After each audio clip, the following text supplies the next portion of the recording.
So, Jen, we're here to talk about Step Up to Breast Cancer. But before we get to talking about your cancer, I wanted to talk to you about you and your family. So, you've got a lovely husband, Simon, and you guys have been together since you were teenagers. Yes, yeah, we got together when I was 17 and he was 19. So next March we'll have been together for 20 years. And November this year we will have been married for 10. Wow. And you've got a daughter? Yes, Chloe, she's 5. Chloe's 5. And how's Chloe reacted to hearing that you've got cancer? She's been pretty amazing actually. And I guess when you think about it with kids, they don't really have a frame of reference there. So she understands that it's something bad and it's something that makes me sick. And sometimes she gets a bit worried, even before this, she'd say, I don't want you to die and that sort of thing. But she understands that I go to hospital, I get medicine, I've had surgery, and it's all to make it better. So she's always just very hopeful that mummy will be better soon. Sure. And you've managed to juggle that cancer treatment on top of being a mum, and you've also got a really demanding job. And plus, we're in the middle of a pandemic as well. So 5 years ago, none of us would have believed that this is what life would look like in 2021. But for you, that's on a whole new level. For you, what does normal mean for you now, and what is it that you're looking forward to? I guess normally as well, there's the COVID side of things, the pandemic side of things, and there's the cancer side of things. So normal for me, I guess, is just firstly having some confidence that I'm going to be around for a long, long time to see my daughter grow up. That's the number one. Hopefully to have another child as well. Yeah. Possibly we'll have to do that in a different way to how we did with Chloe. And the other is just, I don't know, simple things like being able to go to the New South Wales South Coast, which is, our really special place to us, and Yeah. being able to plan a family holiday and actually go through with it and not be thinking, oh, this could probably be cancelled at the last minute. So just some simple things like that. Yeah. Yeah, definitely. And you previously received some really good news about your breast cancer diagnosis and how that was no longer active, but then you received some bad news about cancer in your bones a few months ago. And how did that change things for you? Yeah, that was a big shock for me. I when I found out that I was basically cured from the first early stage breast cancer, that was my treatment finished in March 2020. I sort of thought, that's it. I just have to keep an eye on things, and you get scans, and anything that comes up, we'll just fix it really quickly. But unfortunately, yeah, I had a routine scan in late May this year, and turned out it was lymph nodes, and the lymph nodes had cancer, 2 different types of cancer. And then some further tests found that it had also traveled down to my sacrum, so which is basically the bottom of your spine, kind of near coccyx.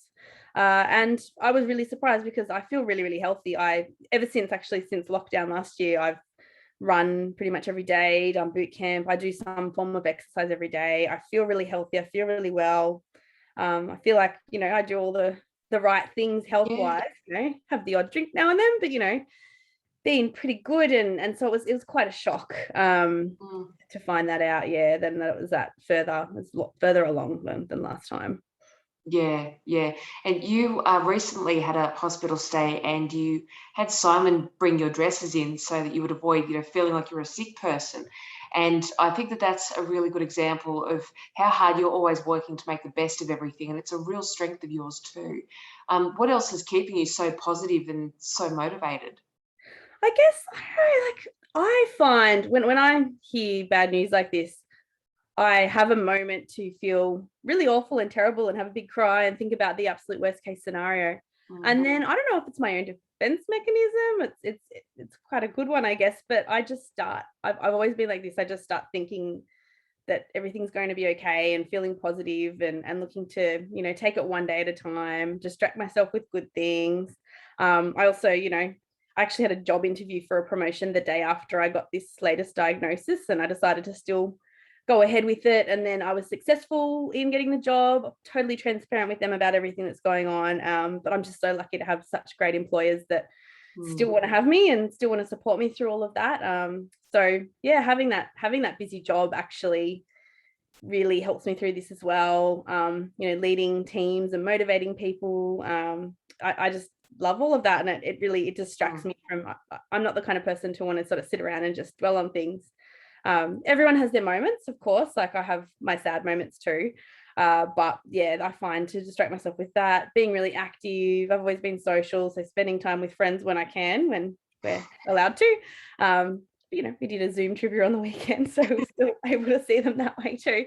And mostly just being around family, and we live near the beach, going for walks, being in nature. That sort of thing always helps me get through. Yeah, that's great. And have you been able to get vaccinated against COVID? Yes, actually, I had my first Pfizer vaccine just before I got this latest diagnosis. I was eligible because I'd recently had chemo, and then after my diagnosis, I had my second one. So I'm fully vaccinated now, and hoping that everybody else gets vaccinated as soon as possible too. Yes, yeah, because other people being sick around you, that could be quite dangerous, couldn't it?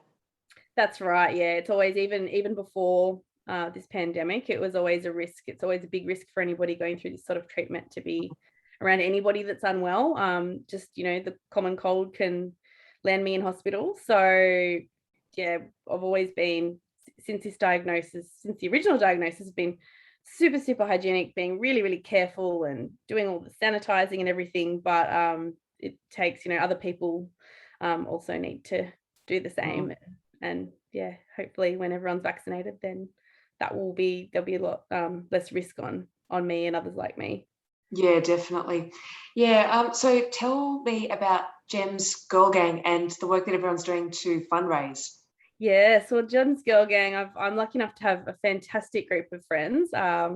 Mostly a lot here in Melbourne, some in Sydney, some in Canberra, some in other regional New South Wales locations. So we've all come together as part of the Step Up to Breast Cancer challenge throughout August, and my bestie Shay actually set up this group. It was a way actually for my friends to feel like they were doing something, because I think sometimes it's harder for people that aren't the ones going through the actual disease. It's the loved ones. And so Shay and my group of friends all really wanted to just feel like they were doing something and raising money for really, really vital research. There's still so much that needs to be done in this space. So they all got together. Then I decided to join as well, because I love a challenge and competition, and even if it's competing with yourself to get more steps each day. So now there's a bunch of us. I can't remember how many in the team, but we've raised over $20,000 already. Wow. So yeah, we hope to be able to raise even more. We're very excited. That's far more than we expected. So we're very grateful to all the generous supporters.